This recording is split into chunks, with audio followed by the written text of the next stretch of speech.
Hello, আসসালামু আলাইকুম। কেমন আছেন সবাই? আশা করি খুব ভালো আছেন। Mrs and Mr Jasim blog page থেকে আমি জাসিম বলছি। আজকে পাহাড়ের কোন এক অজানা রাস্তায় আছি। এই রাস্তায় এসে কেন যেন মনে হচ্ছে জীবনের অনেক গল্পের কথা আপনাদের শেয়ার করি, অনেক অনুভূতির কথা, অনেক সুখে দুঃখের কথা। আসলে কিছু গল্প থাকে ভালোবাসার, আবার কিছু ভালো লাগার। কিছু গল্প স্বপ্নের, আবার কিছু গল্প দুঃখের। কিছু গল্প বেঁচে থাকার, আবার কিছু নিজেকে শেষ করে দেওয়ার। এই পৃথিবীতে অগণিত মানুষের জীবনযাত্রা।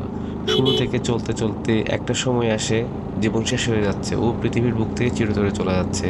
আর এভাবেই চলছে যুগের পর যুগ ধরে বিধাতার লেখা প্রাকৃতিক নিয়মে। একটা মানুষ যদি তার জীবনের প্রতিটা সময়, প্রতিটা মুহূর্ত খণ্ড খণ্ড করে জীবনের গল্প সাজিয়ে লেখার ইচ্ছা করে, তাহলে কয়টা গল্প হতে পারে, ও কয়দিন সময় লাগতে পারে এই গল্প লিখতে? আমার মনে হয় না এটা কখনো সম্ভব, কারণ একটা মানুষ ছোট জীবনে অনেক রকমের ঘটনা থাকে। কিছু হাসির, কিছু দুঃখের, কিছু ভয়ানক, কিছু কষ্টের, আবার কিছুটা আনন্দের। এটাই মানুষের জীবন। আসলে প্রতিটা মানুষের এসব কিছুর মধ্যে দিয়ে জীবনকে অতিবাহিত করতে হয়। পৃথিবীতে বেঁচে থাকা মানুষের মধ্যে কেউ বলতে পারবে না আমি সবসময় এরকমভাবেই সময় কাটাই, আবার কেউ এটাও বলতে পারবে না আমি আমার জীবনে শুধু সুখে কিংবা দুঃখে দিন কাটাই। কিছু সময় খারাপ, কিছু সময় ভালো, এভাবেই চলছে এবং চলবে মানুষের জীবন। আর অবশ্য দুঃখ আছে বলেই সুখের এত মর্যাদা। আবার অপরদিকে সুখ আছে বলে দুঃখ এত কষ্টের। যেমন দিন আছে বলে রাত এত অন্ধকার, তেমনি রাত আছে বলেই দিন এত আলোকিত। একটা আরেকটাতে কিছু কম নয়, একটা আরেকটার উপর সম্পূর্ণভাবে আসলেই পুরোটা নির্ভরশীল।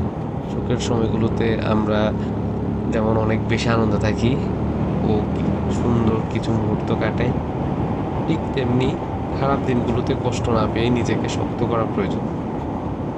একটা কথা আমাদের মনের মধ্যে সবসময় রাখতে হবে, আর সেটা হলো যা হয় সব কিছু ভালোর জন্যই হয়। আপনার জীবনে দুঃখ নেমে আসলে আপনি হতাশ হবেন না, আমি এটা বলবো। কারণ এটা সাময়িক সময়ের জন্য, দীর্ঘ সময়ের জন্য না। আর অবশ্য আপনার এই দুঃখের পর আপনি এতটা আনন্দিত হবেন কিংবা সুখী হবেন যা আপনি পূর্বে কখনোই ছিলেন না।